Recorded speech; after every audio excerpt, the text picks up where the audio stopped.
Normal పన్ను నొప్పి అనేది భరించడం చాలా కష్టం. చాలా విపరీతంగా ఉంటుంది.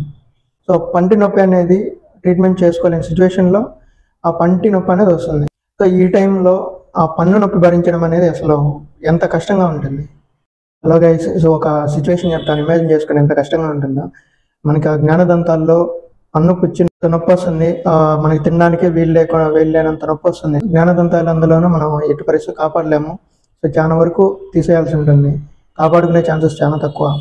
సో, ఇట్లా ఉండగా మనం ఇంకా వెంటనే తీయించుకోవాలి అని అనుకుంటాం పన్ను. సో, డాక్టర్ దగ్గరికి వెళ్ళినప్పుడు ఏమవుతుంది, మొత్తం చెకప్ చేసి మొత్తం చూసి పన్ను తీసేయాలి అన్నాడు. లాస్ట్‌లో మీకు షుగర్ ఉందా అని అడిగితే షుగర్ ఉందన్నారు. సో, షుగర్ ఉంది. షుగర్ మనకి ఎంత లిమిట్‌లో ఉంటే పర్వాలేదు, కంట్రోల్‌లో ఉంటే.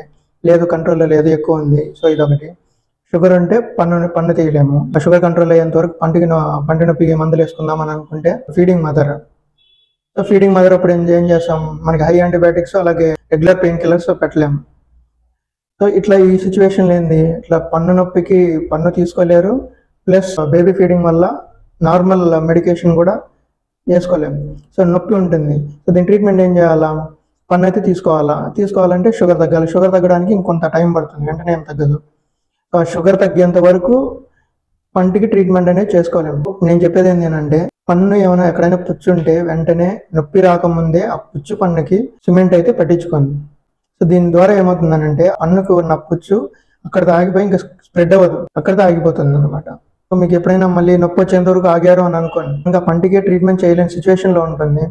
రెగ్యులర్ నార్మల్ మెడిసిన్ వేసుకునే మందులు కూడా వేసుకోలేని సిచ్యువేషన్లో ఉంటుంది. సో, అంతవరకు తెచ్చుకోకుండా వెంటనే మీకు ఎక్కడైనా పన్ను పుచ్చుంటే సిమెంట్ పెట్టించుకోండి, ట్రీట్మెంట్ చేయించుకోండి.